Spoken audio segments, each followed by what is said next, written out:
wa asyhadu sareng nyaksen abdi, wa asyhadu sareng ngayakinkeun abdi, wa asyhadu sareng nekadkeun abdi, anna sayyidana kana yen satemen-temena dunungan abdi sadaya, Muhammadan tegesna Kangjeng Nabi Muhammad, sayyidul makhluqati eta dunungan pirang-pirang makhluk. Nekadkeun urang, ngayakinkeun urang, nyaksen urang bahwa saestuna Kangjeng Nabi Muhammad sallallahu alaihi wasallam eta ngajadi dunungan pirang-pirang makhluk. Jadi makhluk sadayana ngadunungan ka Kangjeng Nabi. Kangjeng Nabi nu jadi sayyidna. Oh. Sok rajin pan di urang dimasalahkeun masalah sayyid teh nya. Dina maca sholawat geningan ketika sholat aya Allahumma shalli ala sayyidina Muhammadin wa ala ali sayyidina Muhammad kama shallaita ala sayyidina Ibrahim wa ala ali sayyidina Ibrahim wa barik ala sayyidina Muhammad wa ala ali sayyidina Muhammad kama barakta ala sayyidina Ibrahim wa ala ali sayyidina Ibrahim fil alamin innaka Hamidum Majid. Dipermasalahkeun masalah sayyid di dinya. Terus apali kawal tekedah kangge sayyid cenah itu. Sabab Kanjeng Nabi dina sapali kateragan saurna kangtos ngadawuhkeun. Itu la tusayyiduni. Ulah ngajadikeun sayyid itu aranjeun ka kaulah. Jadi sur Kanjeng Nabi ulah tambah ku sabab dicaram ku Kanjeng Nabi maka urang cenah ulah rek ucapkeun sayyid cenah ka Kanjeng Nabi.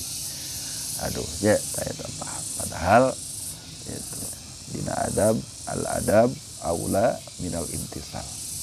Pamimah eta hadis teh hadis anu kiat, hadisna hadis anu sahih bahwa saestuna Kanjeng Nabi nyaram ka urang tina nyari ngucapkeun lafaz sayyid ka anjeunna itu maka adab ka Kanjeng Nabi langkung utami tinimbang tumut ka Kanjeng Nabi.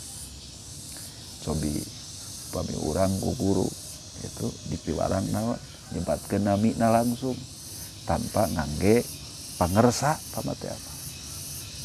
Pok we ku urang namina disebat pan kesopan. Al adab aula minal imtisal. Maka adab eta langkung utami tinimbang tumut.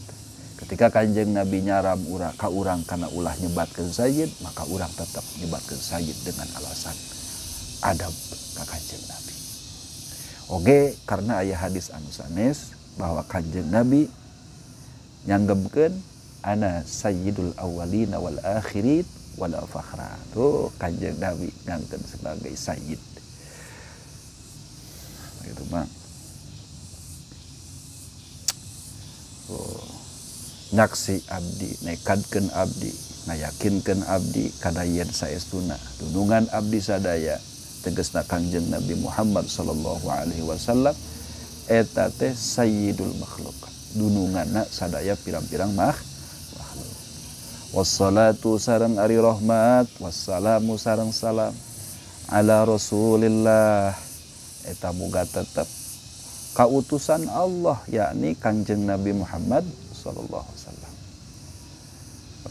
Kanjeng Nabi sahibil haudi anu kagungan talaga. Kanjeng Nabi teh kagungan talaga. Tangke dibahasnya bab haud. Wasyafaati sareng anu kagungan pirang-pirang syafaat.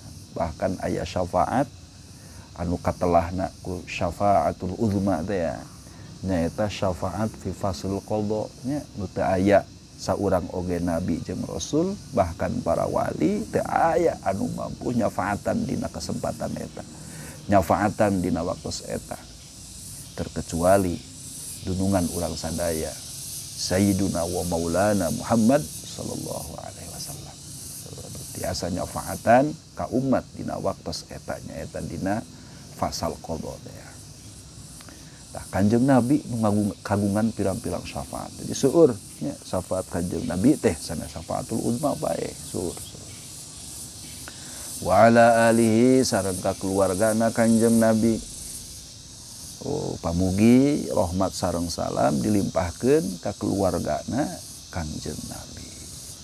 Keluarga Kanjeng Nabi. Oh, al-mufaddalina sifatna sifatna keluarga Kanjeng Nabi teh al-mufaddalin anu diunggulkeun sadayana ala sairil umami ngunggulan kasakakarina ti pirang-pirang umat. Jadi keluarga Kanjeng Nabi ya beh dieuna panginten disebatna syurafa atanapi habaib ta eta teh keluarga Kanjeng Nabi al-mufaddalina ala sairil umat anu diunggulkeun ku Gusti Allah ngunggulan kasakakarina ti pirang-pirang umat. Wa ashabihi sareng ka para sahabatna Kanjeng Nabi sholawat ya, rahmat sinareng salam pamugi ku Allah dilimpahkeun ka saha ka para sahabatna Kanjeng Nabi.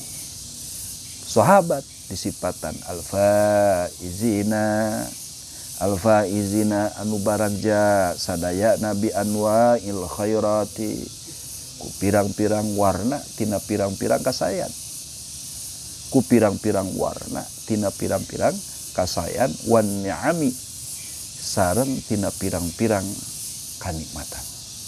Bagja para sahabat nampi pirang-pirang warna-warni kasayan sareng warna-warni kanikmatan ti Allah Subhanahu wa taala. Oh, sahabat mah unggul mah. Sedekah sahabat sahuap moal tiasa dibandingan ku urang ku sedekah emas sagunung. Saking kunaon bernilaina sahabat. Bernilaina sahabat. Maka ya sahabat faiz bagja sadayana ku nampi kana pirang-pirang warna-warni kasayan sareng warna-warni kanikmatan.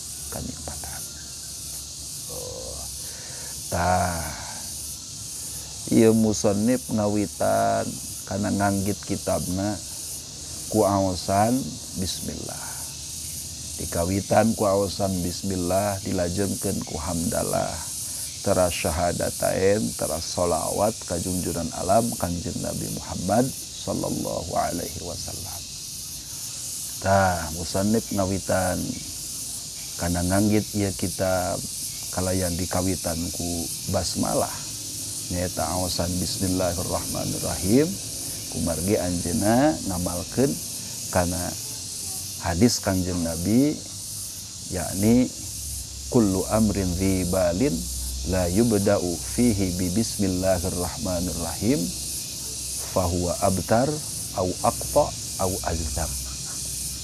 Sakabeh perkara anu sakabeh urusan anu kagungan kasayan urusan-urusan anu sae anu teu dikawitan ku aosan bismillahirrahmanirrahim fahuwa abtar au aqta au azdam. Gitu? Mangka eta terputus buntu ya. Sakabeh urusan anu sae sakabeh urusan anu ngabogaan kahadean urusan nu dianggap sae ku sara upami teu dikawitan ku aosan bismillahirrahmanirrahim itu dina eta urusan mangka eta naqisun wa qalilul barakah bakal kurang kasayanana bakal sakedik kaberkahanana. Maka kusabab hoyong kenging seueur kasayan oge hoyong kenging gitu seueur kaberkahan maka musannif ngawitan nganggit ieu kitab ku aosan bismillahirrahmanirrahim. Nah dina sabada maoskeun basmalah maka musannif ngalajengkeun ku aosan hamdalah teras sahadatain dilajengkeun ku maoskeun sholawat ka Kanjeng Nabi ka para keluargana kalih para sahabatna. Amma ba'du anapun dina sabadana basmalah hamdalah sholawat sinarem salam pahadza mangka ari ieu syarhun eta hiji syarah ieu teh hiji syarah ala risalatin hiji syarah anu nyarahan kana risalah lil allamatil bajuri risalah kagungan hiji jalmi anu luhung ilmuna. Lapan allamah teh al-allamah. Al-allamah teh eta segat anu ngandung makna jalmi anu banget alimna, jalmi anu banget berilmuna. Saha al-Bajuri anu bangsa Bajuri. Fit tauhidi dina pan ilmu tauhid samaituhu anu nganamian kaula kana ieu syarah Tijan ad-Darari kunami Tijan ad-Darari fi syarhi risalatil Bajuri di dajarahan risalah Syekh al-Bajuri. Wa qad suiltu sareng teman-teman parantos disuhunkeun kaula fihi dina nyarahan ieu risalah. Jadi anjeunna disuhunkeun nyarahan ieu risalah. Paana mangkari kaula asyrau eta tumandang kaula rajian halna ngaharepkeun al intifa kana meunang kamanfaatan bihi ku ieu ngadamel sarah wa audal barakati jeung kana kambalina kaberkahan min dzalika syekh ti itu syekh li ka abdi wali kulli qari'in sareng ka tiap-tiap jalma nu baca wasamiin sareng jalma anu ngupingkeun wa mutaliin sareng jalma anu ngamutala. Mudah-mudahan urang tekang tos nganggit ieu kitab da teh anggitan saha ulama nya urang mah sakadar ngamutalaah maca lajeng ngupingkeun pamugi urang sadaya kenging kaberkahan.